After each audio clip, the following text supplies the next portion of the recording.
So, good morning, everybody, and welcome to Youth Pledge for Employers Virtual Career Fair. It's great to have you here today, and really brilliant to be meeting with Nathan Lomax from Quickfire Digital. Hello, Nathan.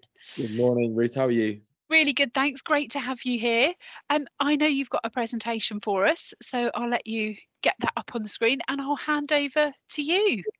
Thank you, Ruth. Good morning, everyone, and thank you for having me. Ruth, can you see that screen all okay? Perfect. Thank you, Nathan. Perfect. I start every presentation by saying that if you want to be in the top 1% of people, you have to do what the other 99% of people are not prepared to do. Now, there's many people out there that will settle for an average life or an average career, but there's some people out there that are not content with being average. They want to be in that 1% and they want to do more. And so the idea of this morning's talk is to kind of share how you may be able to do that, to talk a little bit about our journey and my journey and where I've got to and how I've got there, and then to try and inspire some of you to maybe follow in a similar path. At the end, we'll go for a Q&A where you can ask me both questions around this, but also around a career in digital, and if the world of web or digital marketing is something that you may wish to get into after leaving your chosen vocation. And so let's start where it all began. And we always say that there's an amazing book called Simon Sinek that says start with why. And so everything should start with your why. Why do you get up in the morning? Why do you make your bed? Why do you go outside? Why do you go to work? And a lot of people do this for a number of reasons. For me, it's my family, both my parents and my brother and sister, but also my new family with my other half and the two children. That's what really gets me out of bed. And that's what wants me to want to go to work and keep pushing myself and driving myself forwards, is to really create a better life for them. And I'm sure you guys, as you're listening to this, will all have something that makes you get out of bed, that makes you want to push yourself and get to that next level, whether it be to earn your next pay rise or whether it be to uh, create your next career. Everything you want to do should be driven by your why. And so going forwards, my school life, I was incredibly fortunate that at the age of, I believe, 11 or 12, I had the opportunity to go to boarding school. And I was there for 8 years. I was on a scholarship and I had a chance to meet lots of wonderful people and be exposed to lots of opportunities. And that's a big thing to take from this morning. It's not necessarily about the education or about that sort of thing. It's about the opportunities and the doors that you can open. They always say, there's a saying going around that it's not what you know, but who you know. And actually, while I don't necessarily agree with that 100%, I do think it's so important. Your network is so, so important. So building trusted, meaningful relationships is massively important no matter what career you choose to take. So the first bit of advice I tend to give to people is that you should not be afraid to ask questions or ask for help. When I finished school at 18, there was an unwritten rule that everyone should go to university. However, I personally believe that university is great for many people. It is not for everybody, and nor should it be. And so for me, it was around asking questions and asking for help and trying to find a different career. That career for me was to go into self-employment, and one after 18, I've continued on and I've never looked back.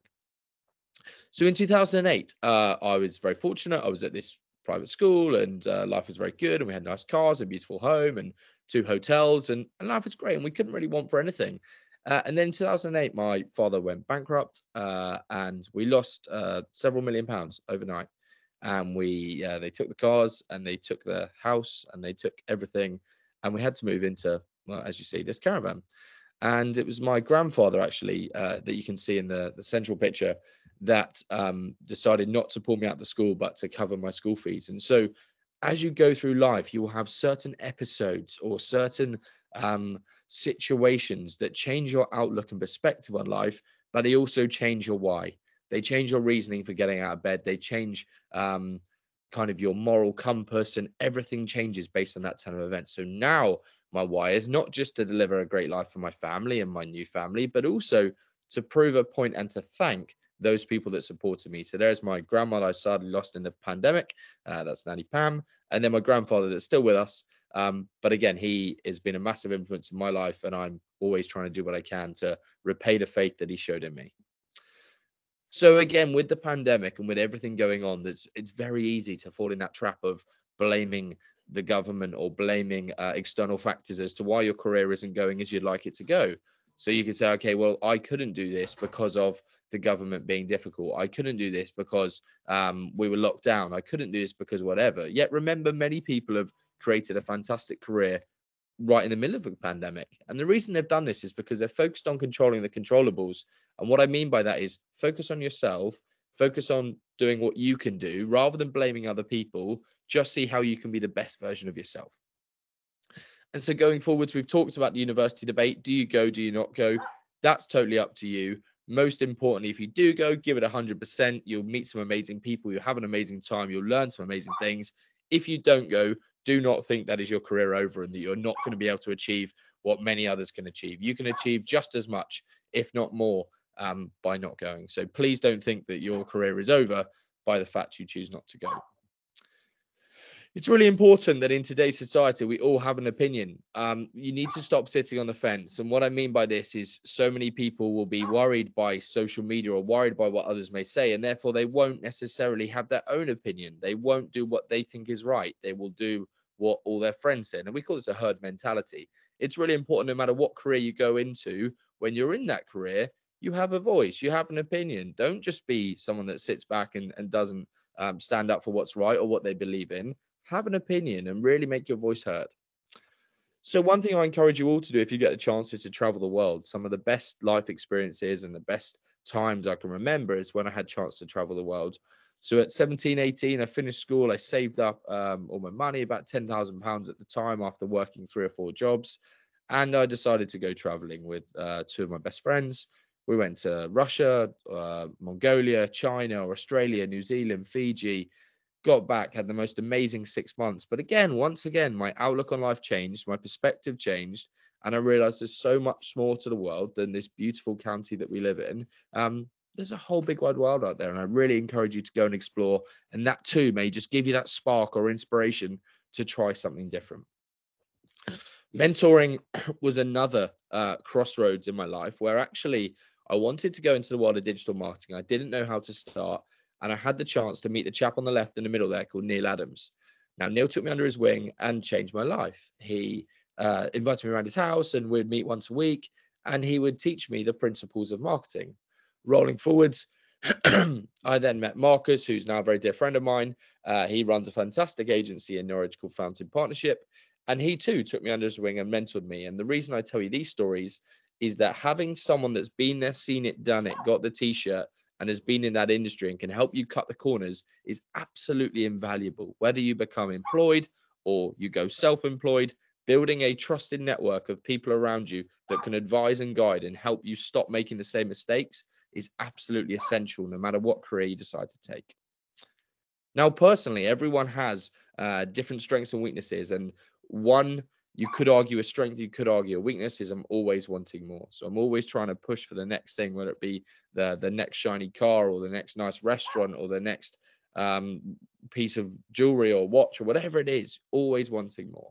And that's okay, and that's to be kind of celebrated. But at the same time, it's really important that you don't let that cripple you by always chasing the next big thing and not enjoying the moment. They always say, rather than just climbing the mountain, you have to take time to look around you and say, wow, what have we achieved? This is incredible. Let's enjoy the moment rather than focusing on, oh yeah, but by 35, I'm going to be retired, or by 40, I'm going to be driving a really flash Lamborghini. I'm going to have this lovely life. That's great. But many people get to 40 and their circumstances change again. And actually everything they've worked for, they no longer have. So really important, whether you go into a job, whether you become self-employed, whatever the route you choose, enjoy the journey of you getting to your chosen destination. Don't just obsess over the destination and forget all the years running up to it. Now, in 2017 was the birth of Quickfire. So when I left at 18, back in 2013, I think, I set up my own business. I built a team out in India. I grew my own freelance business. And I was doing well. We were earning good money. We lived a nice life. I was traveling around the world. Life was good. However, that wasn't what I wanted. And that kind of fear of always wanting more, I always wanted more, and I wanted to build a team. And so 2017, we rebranded from nathanlomax.com. We called it Quickfire Digital. And now, fast forward to this morning, there's 21 people in the agency. We work with clients across the globe. All started with one vision, and one vision to try and create an agency in Norwich that we could be proud of to go to work in. So we've said about surrounding yourself with the right people. There's Marcus again, a dear friend of mine. What else drove me? What else drove me was a need to fit in. Many of you may be listening today, or perhaps going into college or university, or at home, will really feel anxious, partly because of the pandemic, but partly because of various episodes or situations in your life. So for me, it was a real need to fit in. And so I ran these dinners with other agency owners to try and feel like I belonged and fitted in. And sure enough, when you get to meet these people, you realize they're no different to you. They all still wake up at 7 and go to bed at 11 and have breakfast, lunch, and tea. And they all breathe the same air as us and are all buried in the same size box. So actually, there was no need to be anxious or worry about, oh, but that agency is impressive. And actually, when you started talking to that agency, you realized that a lot of it is smoke and mirrors. A lot of it was a beautiful swan above the water, but underneath the water, they're paddling just as hard as the rest of us. Now, agency partnerships in my line of work is hugely important. How can you surround yourself with like-minded individuals that do a similar thing or complementary thing that can help your clients? So whatever line of work you go into, look how you can build partnerships. Partnerships with complementary services, partnerships with colleagues, partnerships with friends, partnerships with other businesses, perhaps even partnerships with companies that do a very similar thing. After all, you may have a different price point, you may have a different availability, so look at how you can create partnerships wherever you go in life. Scaling a team is incredibly difficult. Think about when you scale a team, how can you make sure you've got the right balance between youth and experience, between ethnicities, between backgrounds, religions, beliefs? It's really important to have a really diverse team, and also that team can take you to the next level. So right now we're at 20. The next challenge is to get to 30 people, then 35, then 40, etc. Also, letting go of the baby. If you do choose to go on your own path and run your own business, it's incredibly hard to let go. It's really hard to just say, you know what, I'm going to let someone else come and help me run this business and get involved. That's an incredibly difficult challenge. Now, if you take one thing from today, I'd like it to be this, and that's around the world of building reciprocity. Now, I'm not Buddhist, but I do believe in karma, and I do believe that in life we should go around just trying to be kind and help others, and it will come back in its droves. Now, that might not come back today, that might not come back tomorrow. And again, at this Christmas, when you're in the city buying your shopping and you think, okay, I'm just going to maybe give £5 to this person that's homeless and looks like they're struggling. Don't give because you're trying to receive, give because you're trying to do something better. And trust me, you will receive in later life at one point or another. And that's something I really learned in agency life in the world of self-employment. If you help others and support others and help each other to get to where you want to get to, it will come back in its droves. In 2019, we set up a charity helping autistic people get into work.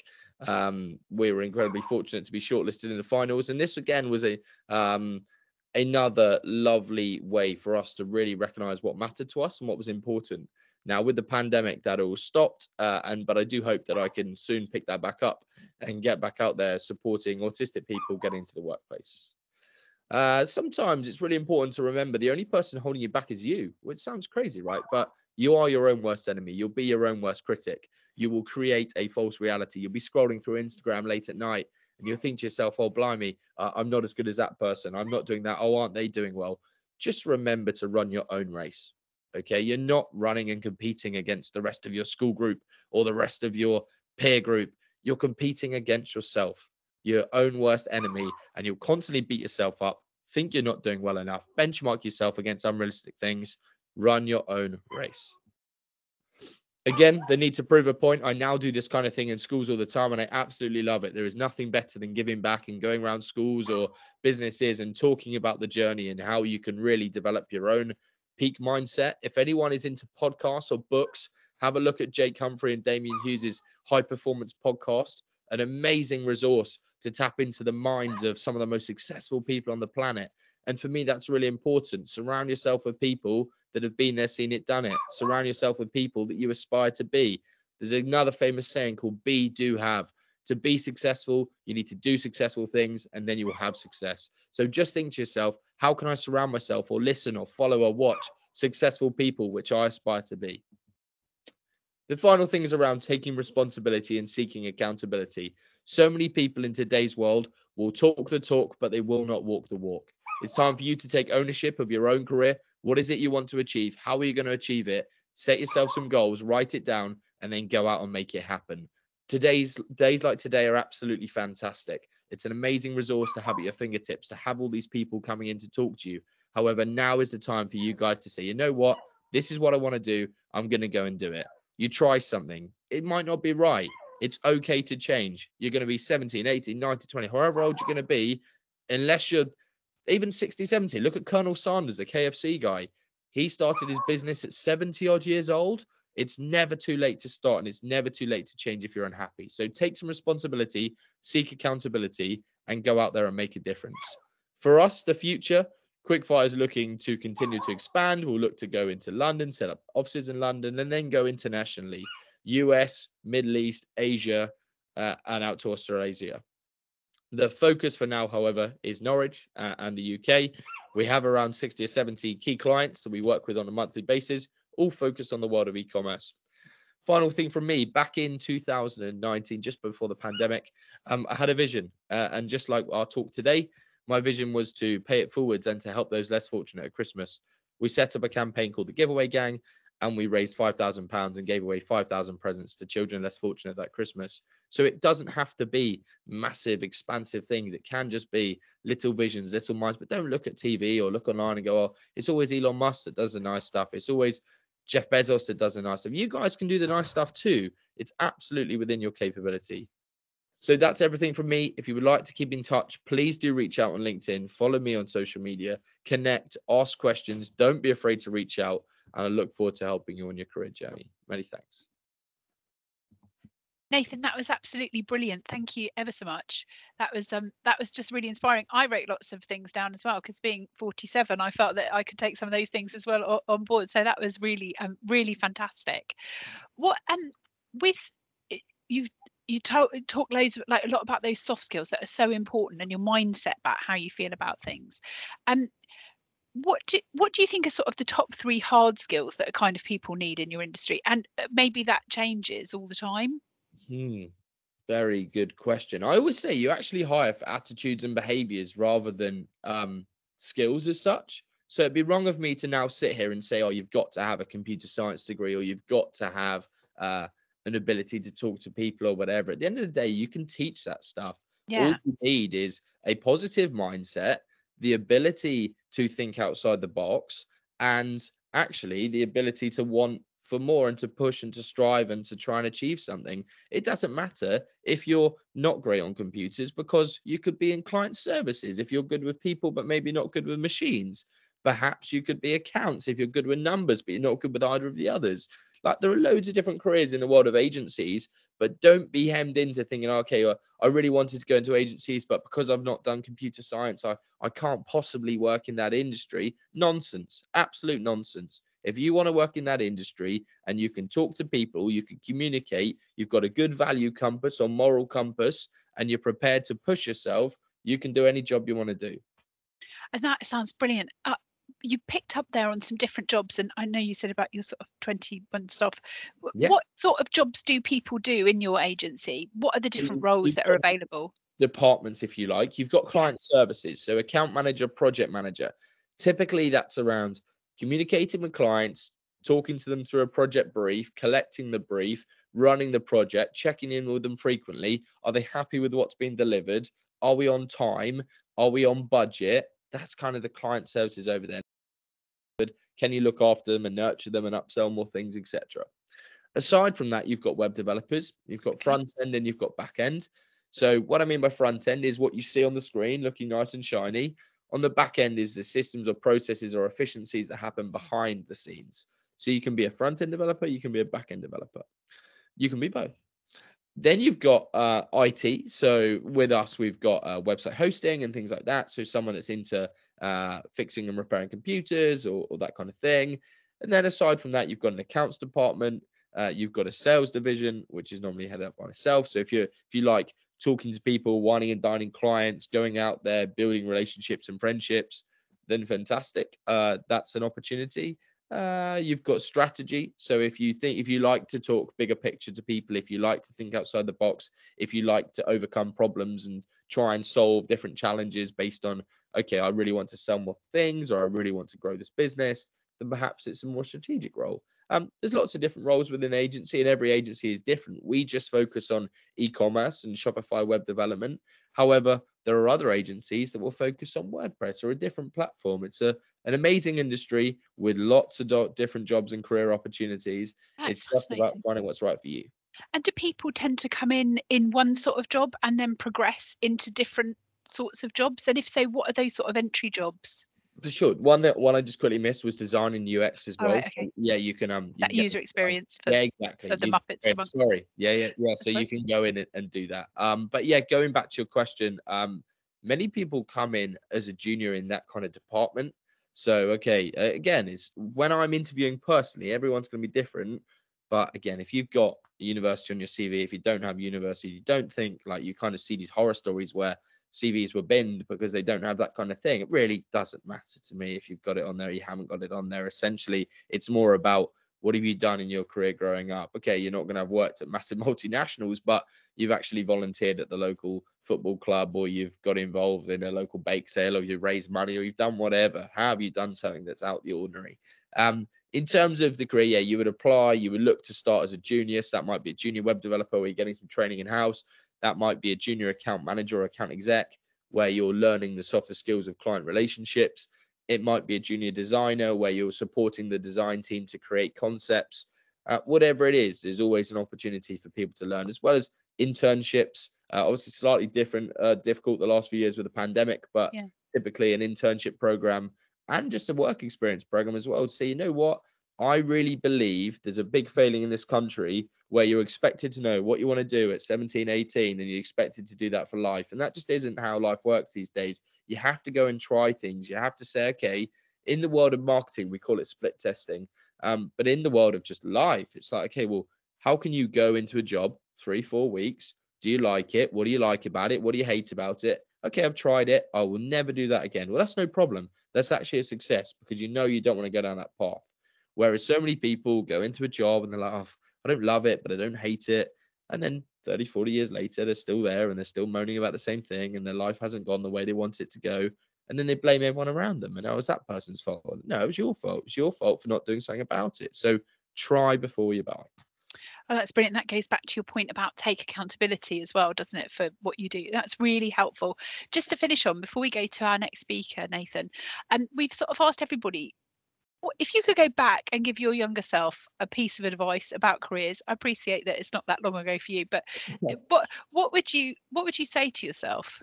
Um, I think I would say that very thing around this career doesn't have to be a final career. I think people get too hooked up in the world of a career being a bit like if you follow sports, like a football manager, right? You kind of think, oh, I'm going to have to manage that club forever or be at that club forever. But just with career, like just because you're going into a career today, it doesn't mean that at 30 years old, at 40 years old, at 50 years old, that career will be the same. That career may change massively.